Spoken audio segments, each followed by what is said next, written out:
What's up guys, Steven here. And in today's video, I'm going to be taking a look at a VPN service called UltraVPN. So UltraVPN claims to be a high-speed VPN service with more than 100 servers in over 60 countries. It doesn't keep activity logs, and all its apps use 256-bit encryption and an automatic kill switch. And I put this VPN to the test to see how it stacks up against other top VPN providers. Okay, the first thing I tested was Ultra's speed. After all, nobody wants to wait forever for a website to load. And the farther your data needs to travel from your device to the VPN server, the slower the speeds are going to be. Okay, for browsing, you'll get the best speeds by connecting to a server in your country because your data won't have to travel as far. Of course, I wanted to find out exactly how well UltraVPN could perform, so I decided to test the connection speeds myself.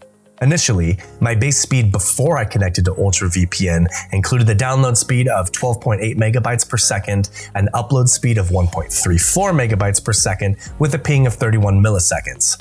And because the internet can be pretty slow in Australia, I was pleased to find that my connection was actually 71% faster than most of the country.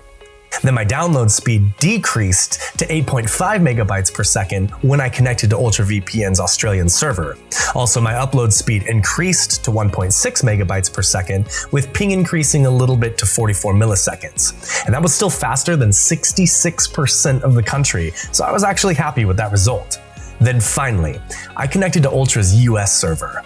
Although ping increased dramatically to 335 milliseconds, I was really impressed with the connection speed. In fact, my download speed actually increased to 10.3 megabytes per second, and my upload speed dropped slightly to 0.5 megabytes per second. And this is a really good result, especially considering that my data had to travel all the way to the US from Australia. Overall, I thought that UltraVPN was fast and that it offered reliable connections, and it was perfect for enjoying movies in high definition, and browsing was even quicker. And then, as far as data security, I was initially concerned because Ultra is based in the US, which is a member of the 14 Eyes Alliance that agrees to monitor activity between international regions. However, UltraVPN doesn't keep activity logs, so even if the government subpoenaed it for information, they wouldn't have any data to hand over. Sure, UltraVPN does collect some information, including IP address, location, and device information, but it does not collect activity logs, nor do they track what you do online. One downside though is that UltraVPN does not come with an ad blocker, but then again, you could always use a third-party app or browser extension to block those ads. Then, as far as pricing, I found that UltraVPN is well priced, but its limited server network means it really struggles to compete against bigger providers. ExpressVPN, for example, offers more features and a few thousand extra servers for only a few dollars more a month. And in case you're interested in a larger service like Express, I'll include a link in the description where you can learn more about them and save some money off the regular price. But going back to the review of UltraVPN, I was glad to find that Ultra offers a 7-day free trial with a limited number of servers. They also have a 30-day money-back guarantee for all subscriptions.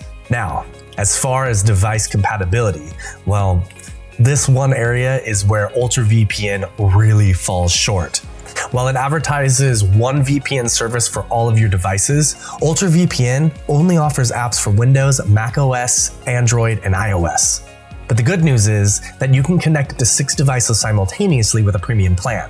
And in terms of security, I was super glad to see that UltraVPN uses 256-bit encryption to protect data with various options for security protocols.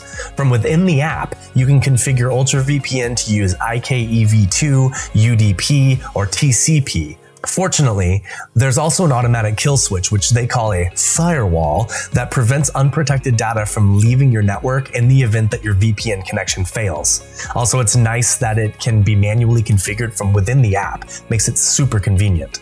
And because Ultra is a relatively new provider, there wasn't much information available about their customer service online. So whenever I had a question, I had to get in touch with customer support via email.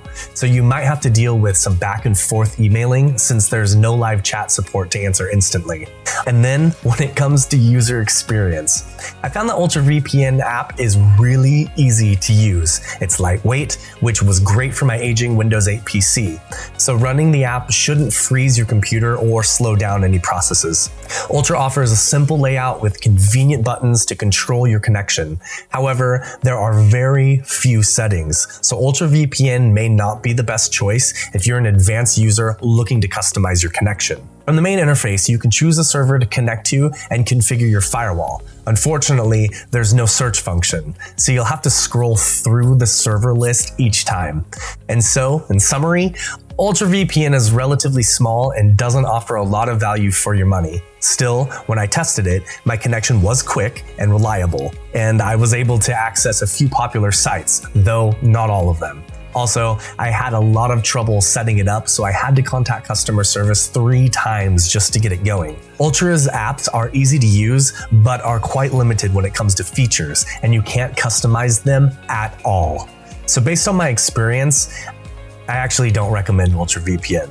For a few dollars more each month, you could use a premium provider like ExpressVPN instead. Okay, thank you for watching, and hopefully this video was helpful. If so, please feel free to give it a thumbs up, as that always makes my day.